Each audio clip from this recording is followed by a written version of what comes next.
Big time W on prime time television in front of the entire world. We got ourselves a W. Pittsburgh Steelers, 37 points scored, 31 unanswered to 15 of the New York Jets. Over 100 yards on the ground for Najee Harris and that clinching score. 264 yards passing from Russell Wilson in his debut.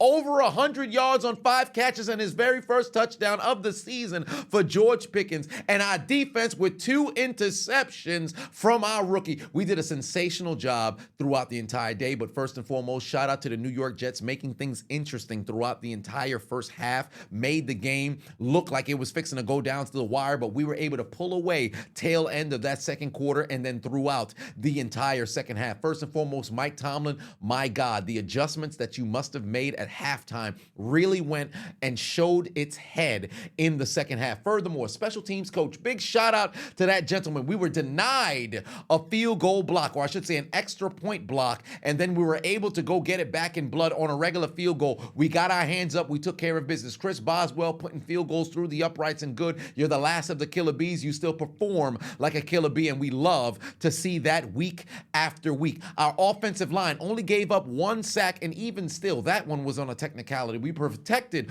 Russell Wilson, and he protected the football. Then on the ground, Jalen Warren, Najee Harris, 149 total yards on the ground. Russell Wilson also had about a couple of yards. I think it was like 3-some yards, but that's neither here nor there. We ran the football down their throats and imposed our will in the fourth quarter.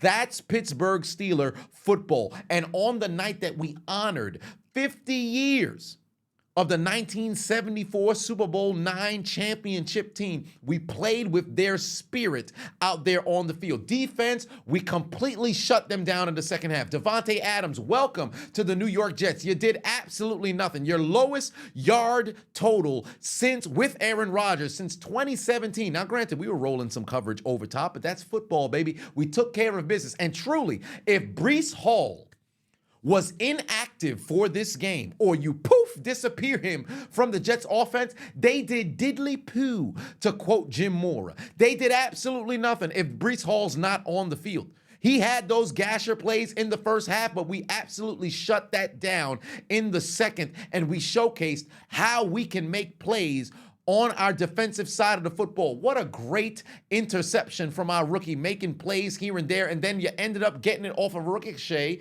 in the second half. Should have been a pick six, but that's neither here nor there. We were able to find the end zone on the next play. And let me just say this right now, because this is obviously not the elephant in the room, but it's obviously the topic of the conversation. Russell Wilson played absolutely magnificent today.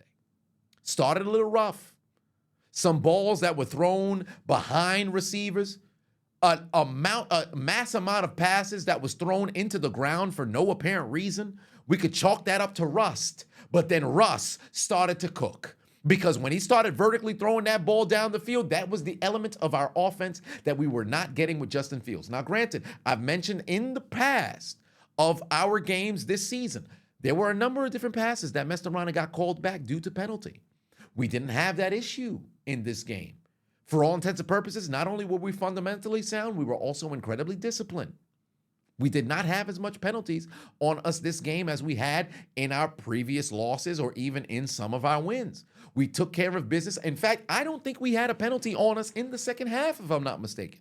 Whatever the case just so happens to be, Russell Wilson absolutely took care of business. And not only did we score 31 unanswered points, let me just say that again, 31 unanswered points. We were trailing 15-6 going into that final defensive drive before the interception that put us in a position to now cut the deficit down to 2. We scored 31 unanswered points, 37 total points tonight. The Steelers have only scored, post Ben Roethlisberger, 34 times? 4 times? Maybe 5? We had those couple against Cincinnati with those 2 years with Pickett. Last week against Las Vegas. And then what else? Maybe 4? Maybe there's a miscellaneous 30 somewhere. We looked like a team that can contend in the AFC. And Russell Wilson added that element. No disrespect to Justin Fields, but he was vertically throwing the football down the field. And you saw George Pickens not having to go and try to, do some sort of charity work at the end of the game like we did last week against Las Vegas. We had him active early. We had him active often. And believe it or not, if we just were to correct the timing just a little bit, he would have probably had another deep ball catch down the field. That touchdown drop where it was a little bit far out of bounds, where he had to ricochet to himself. This is a 50-50 ball god. Keep the football going in his direction. I really enjoyed what I saw from the Steelers tonight because we have not seen this kind of offense since the Killer Bees was intact, or even the season after in 2018, the last of having Brown and Roethlisberger together. But one way or another, we took care of business here tonight, and I would love to see this kind of momentum going into Monday Night Football prime time again this upcoming Monday, where I will be there live and in living color in Pittsburgh for the Monday night game. I believe I'm in section 111, but I said 111. 511, I'm going to be out there. Again, I try to go to a Monday Night Football game every single year, so all my Steelers fans, I will be there in attendance. So let me know if you're popping out to the game. I will definitely love to pull up. We could grab a photo. We could also chat it up. It doesn't matter. Anybody who's ever met me at a Steelers game, I am down to earth. We could sit over there. We'll talk forever. I ain't no motherfucking Hollywood individual up out here, but one way or another, we took care of business. Mike Tomlin is owed an apology from a couple of individuals, but understand, the season is not done. This isn't a matter of, oh, well, you play your 60 minutes and then all of a sudden we hand you your flowers. Oh, no. We've got a long way to go. And there's 10 more games left to go in the season. We'll see what Baltimore has to do tomorrow, but again, we can only focus on ourselves, and we're right in the thick of it of the AFC. Houston sitting at 5-2. Baltimore sitting at 4-2. Buffalo sitting at 5-2.